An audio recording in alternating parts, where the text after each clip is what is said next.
Mga kapatid, alam nyo ba kung paano nabuo ang Guardians Brotherhood?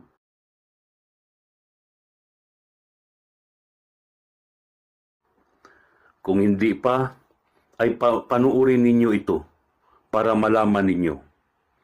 Ang Guardians ay nagsimula kay Colonel Liborio Abraham Hangaw Jr., PNP retired, na aming tinawag na ama ng Guardians, at sa mga naging nakasama nito na sina Ernesto Alas Torres, Arthur Percival Camins, Nonito Halcon Alabarin, Alex Sius Bonifacio, Cesar Alvaro Aribalo, Romeo Brix Gonzales, Alvin Domino Salvacion, Margarito Azul Ian Santos, Jaime Jericho Bargamento,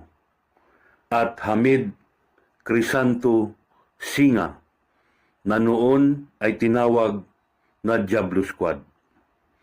Ito ay nabuo noong April 15, 1976 sa malayong lugar sa Barangay Kidama, Parang Maguindanao, kung saan una itong tinawag na Diablo Squad.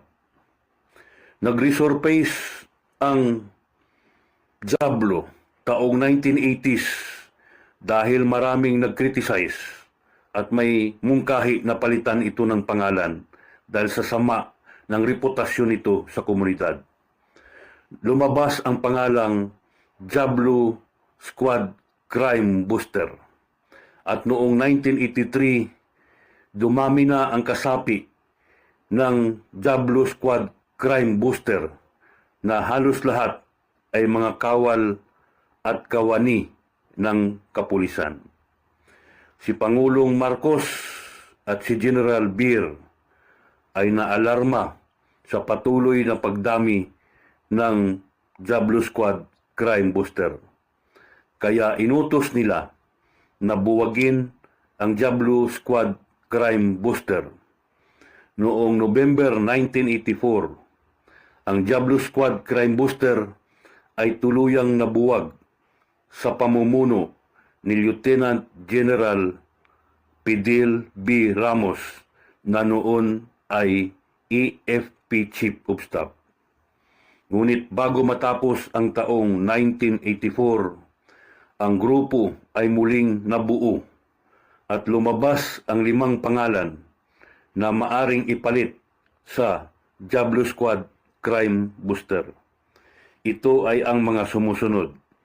Number 1, Defender. Number 2, Peacemaker. Number 3, Protector. Number 4, Vanguard. Number 5, Guardians. Sa huli, ang pinili ni Liborio Abraham Hangaw Jr. ay ang Guardians. Ito ay mahalagang kasaysayan kung paano nabuo ang Guardians, at dapat malaman ito ng lahat ng markadong Guardians sa buong mundo. Kaya share na mga kapatid para naman malaman at matuto ang ibang mga kapatid natin sa balikat na hindi alam ang kasaysayan ng ating samahan. Maraming salamat at mabuhay ang Guardians.